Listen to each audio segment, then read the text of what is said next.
Hi, Assalamualaikum and a very good day to everyone. My name is Nur Haniza Mustafa Kamar, or you can just call me Miss Anne.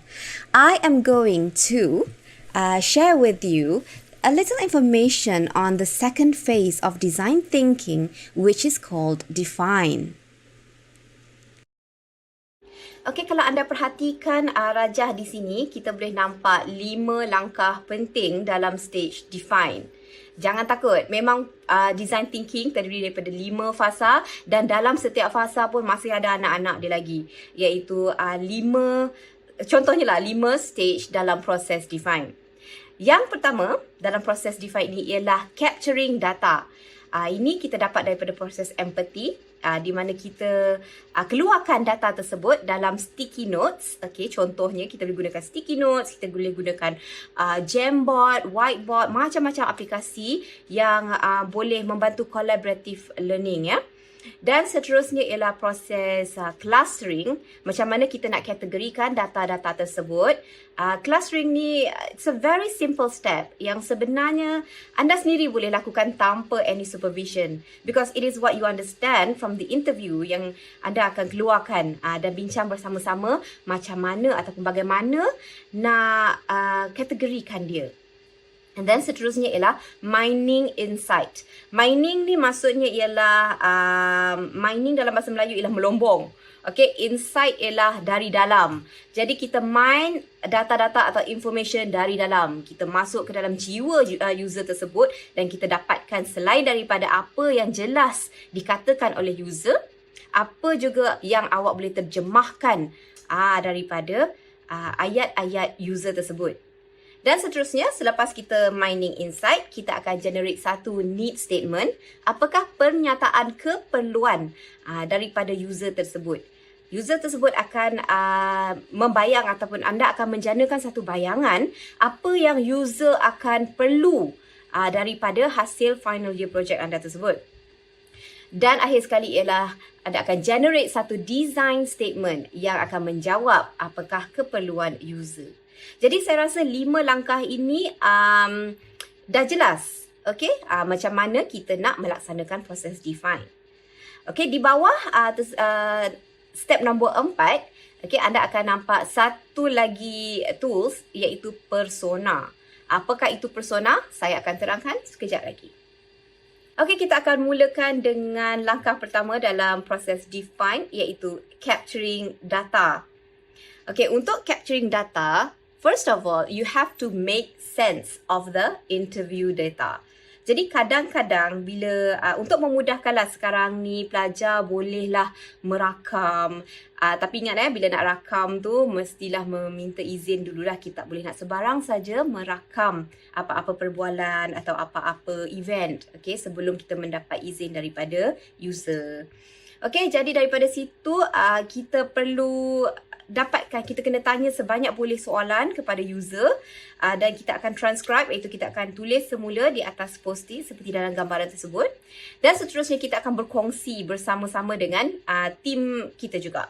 Jadi kita akan keluarkan semua maklumat yang kita dapat, yang kita boleh huraikan daripada data-data interview, dan kita akan kongsikan bersama. Kenapa kita kongsikan bersama? Sebab kita nak tahu ada tak yang bertindih. Mungkin kawan kita akan dapat data yang sama dengan kita, so kita tak perlulah 2-3 kali ulang data yang sama. Okey, seterusnya ialah dalam keseluruhan kumpulan ataupun bersama supervisor, kita akan synthesize data tersebut. Jadi kita akan pilih-pilih lagi daripada banyak-banyak tu, kita akan pilih-pilih lagi apa yang poin-poin utama yang kita boleh dapat daripada penyataan user. Okay, dan seterusnya bila kita dah keluarkan semua yang penting, it doesn't matter, it can be top 5, it can be top 10, it can be top 20. Because di peringkat ini, kita tak boleh nak terlalu spesifik dengan apa yang kita dah nampak kita nak buat. Okay, saya faham. Kadang-kadang student awal-awal, dia dah nampak dah. Okay, bila dia interview, contohnya seorang uncle di Teluk Kemang tentang tourism. Okay, tentang sewaan kemah contohnya, dia dah nampak dah. Okay, I am going to invent satu portable kemah yang comes with free air conditioning contohnya lah.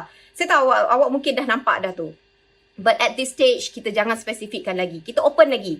There could be better ideas, there could be better innovations, ataupun mungkin apa yang awak cadangkan tu telah pun dibuat. Okay, so di peringkat ini kita openkan, se-open yang boleh. Kita ke proses yang kedua iaitu clustering. Ini yang di antara yang menarik jugalah clustering ni, because you will be given the opportunity untuk mengkategorikan. Ni seronok ni, memang akan ada aktiviti sikit. Macam mana kita nak kategorikan data-data yang kita dapat. So, macam yang saya cadangkan tadi, mungkin pelajar boleh sediakan satu dinding, okay, satu wall, and then brainstorm di mana semua orang akan tulis setiap data dalam satu sticky note and tampal di dinding. Okay, it's going to be so interesting. And then awak akan baca each other punya data. Dan kita akan kategorikan data tersebut ikut kesesuaian. Contoh dekat sini, user telah menerangkan sesuatu tentang tiada aktiviti yang boleh dilakukan, ataupun dekat siapa lagi dia cakap, I have no time to waste, I spend hours just waiting. Mungkin dia interview a user di bilik menunggu, maybe. Okay, jadi dia kategorikan, okay, semua bercakap tentang masa yang terbuang. Jadi dia kategorikan semua data tersebut under satu tajuk iaitu wasted time. Okay, tak cukup lagi example. Kita pergi lagi dengan example seterusnya. Ini another contoh. So, terpulang kepada pelajar nak letak apa? All the data mungkin, okay, kategori facility, kategori makanan, kategori apa lagi kat situ? Social impact. And then kategori apa lagi? Kita ada global versus local lah. Mungkin something to do with makanan dia tak western enough. Mungkin ada macam-macam kategori. And it's up to you to decide apa kategori yang awak nak tentukan. Alright, seterusnya dekat sini juga saya ada berikan satu activity that you can try out. Okay, ini ialah satu keadaan di restoran. Okay, jadi ini adalah information yang dia dapat hasil daripada interview. Jadi dia tipik dekat wall. Alright, and then seterusnya brainstorming session, dia akan clusterkan setiap data tersebut. And you can discuss with your friends. You can susun macam mana. Okay, dia cakap tentang drinks. Maybe kita boleh terbitkan satu kategori minuman.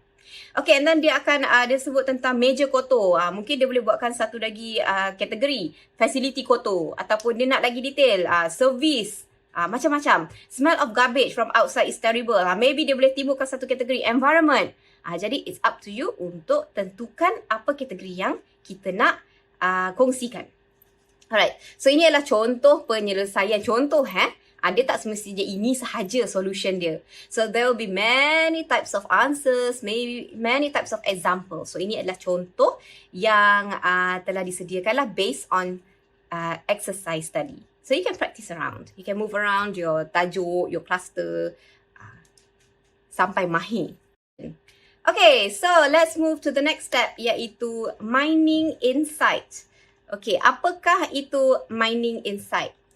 Insight is what I found out and understood deeply about my target user in the context of my scope. Nampak tak? Ialah apa yang kita jumpa dan apa yang kita faham dengan mendalam tentang target user kita yang ada kaitan dengan scope projek kita. Okay, lagi satu definisi dia ialah insight ialah when I can answer more why questions about my target user in the context of my project scope.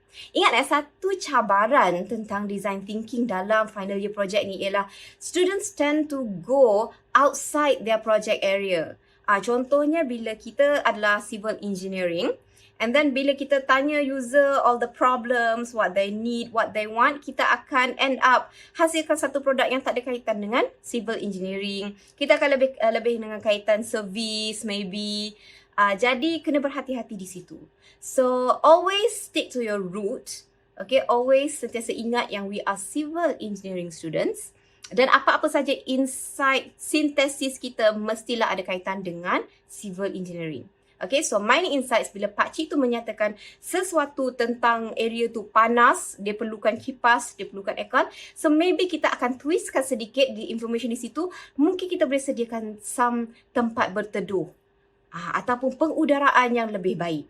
Maknanya walaupun dia cadangkan nak kipas, nak aircon, nak elektrik, apa benda semua, kita boleh kembalikan idea tersebut ke arah apa yang kita boleh bantu dia, our knowledge. Apa yang kita dah belajar, apa yang kita boleh bantu keadaan tersebut.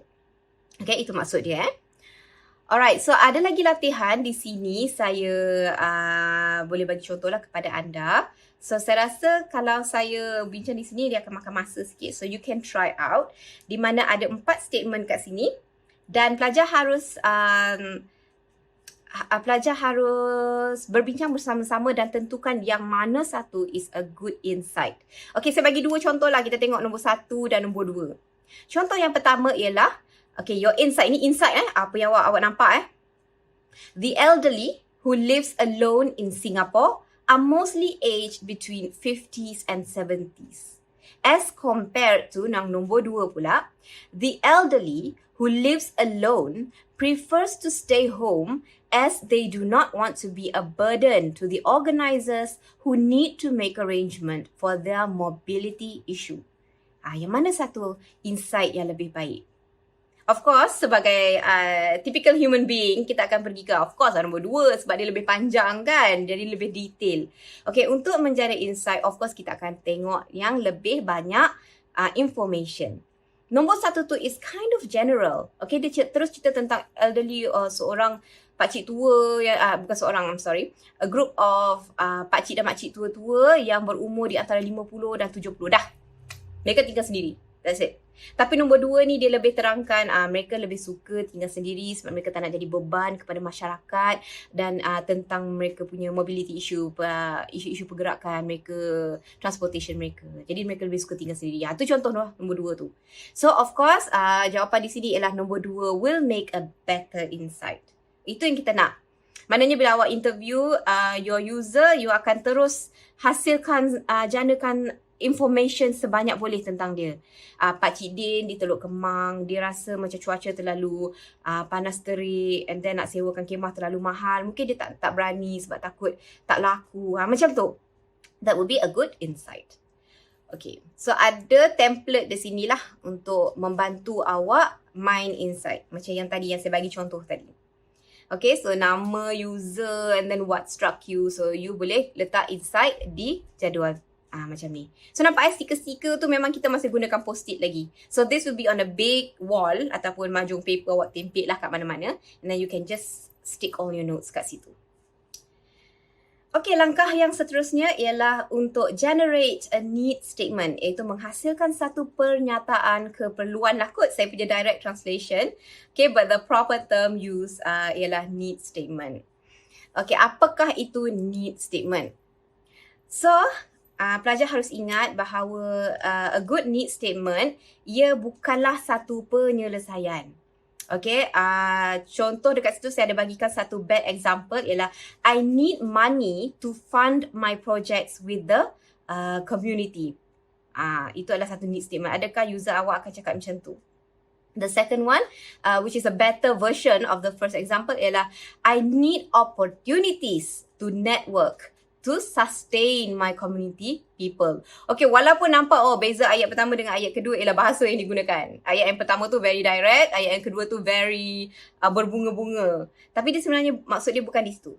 Maksud dia ialah ayat yang pertama tu dia terus specific attack. Saya nak duit untuk bantu community saya punya projek. Tapi example yang kedua ialah saya nakkan peluang-peluang untuk bina satu networking, untuk sustain, untuk mengekalkan macam tu maksud dia, mengekalkan kestabilan komuniti mereka. Contohnya lah So boleh nampak di situ ialah need statement should be something yang open.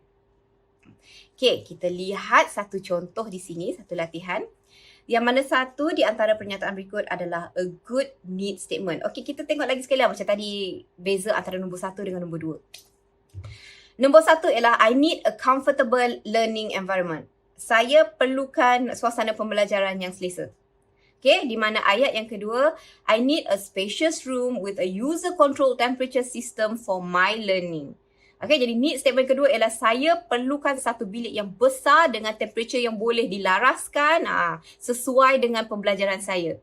So, anda rasa yang mana satu would make a better need statement? Okay, jawapan yang diberikan di sini ialah nombor 1. Kenapa nombor 1? Sedangkan nombor 1 tu ayat dia sangat pendek as compared to nombor 2. Sebab nombor 1 ni dia lebih open. Saya perlukan suasana yang lebih selesa. So there will be many opportunities for you untuk fill out your ideas.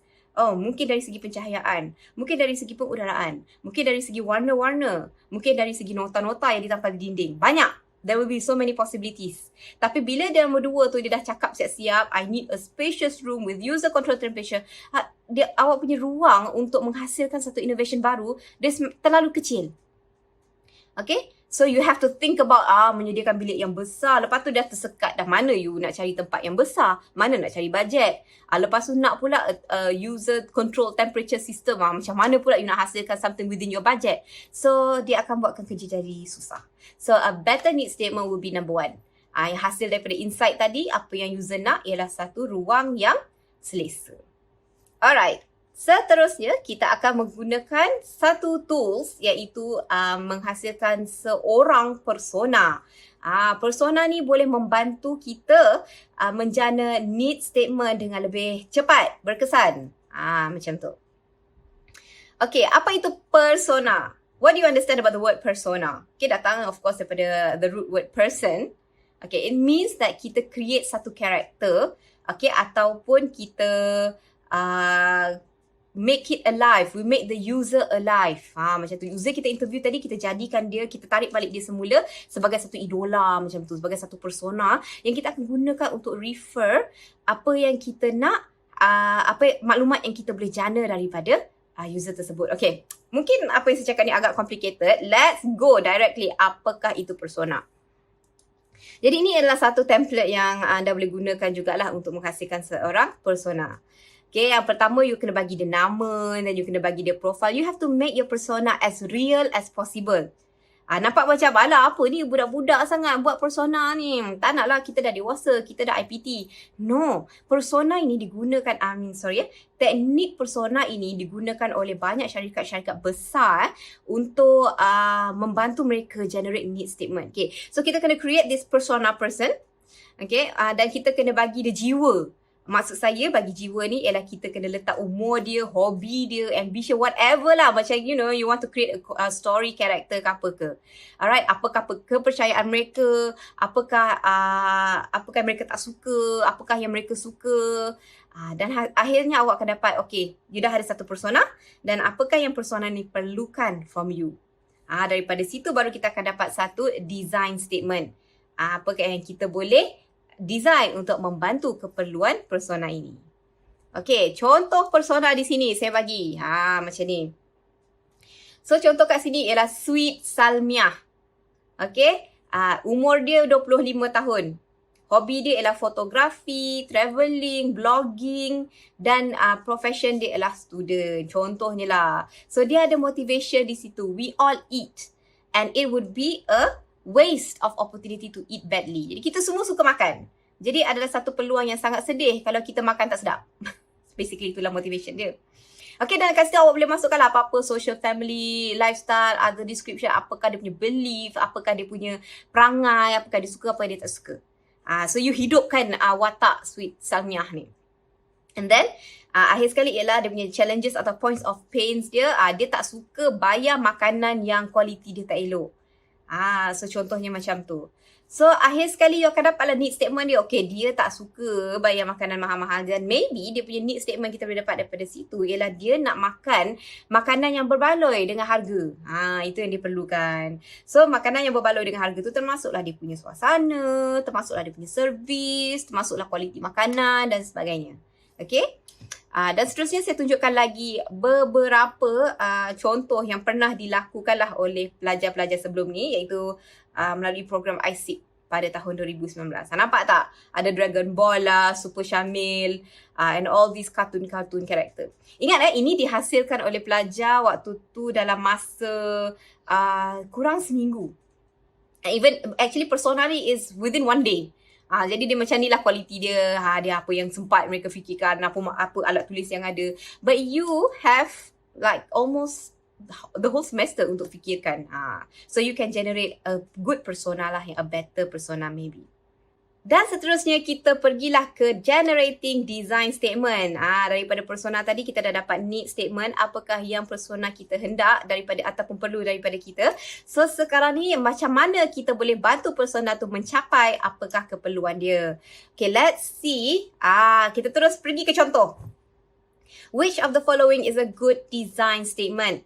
Okay, kita tengok ayat-ayat yang ada kat situ. How might we help active Atrisha to acquire more technical skills? Soalan yang kedua. How might we help Uncle John to be independent and enjoy his social life with his friends once again? And then yang ketiga, how might we help Healthy Poly to reduce pollution on PPD campus? Okay, yang mana yang terbaik? Okay, jawapan dia senang, semua. Alright, because semua ini ialah design statement, ialah macam mana kita nak bantu user kita capai apa yang mereka perlukan dari kita. Okay, so nampak macam susah nak hasilkan satu design statement, tapi basically it's very simple once you have your need statement. Okay, terus direct, senang. So, saya rasa itu je. Akhir sekali awak akan dapat satu design statement yang you all akan bawa ke the next step dalam design thinking, iaitu ideation. Daripada your design statement, you akan brainstorm ideas. That would be like the very best, sebenarnya for me lah, is the best phase dalam design thinking, di mana awak akan curahkan segala idea daripada funny ones, ridiculous ones to a very good one, but sometimes the good one is also not the best one. Macam tu lah. So you guys are going to have fun dalam ideation nanti, okay?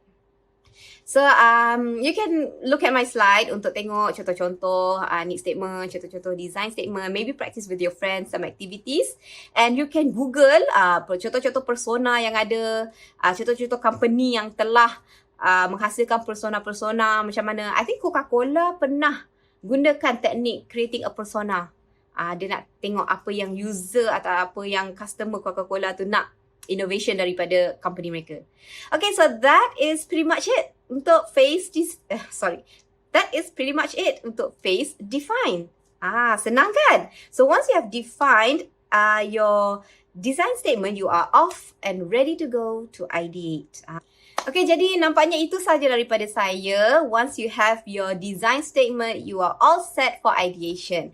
Jadi, good luck and enjoy design thinking, and I hope you guys dapat hasilkan satu proposal yang mantap by the end of the semester. Okay, take care and bye-bye. Stay safe.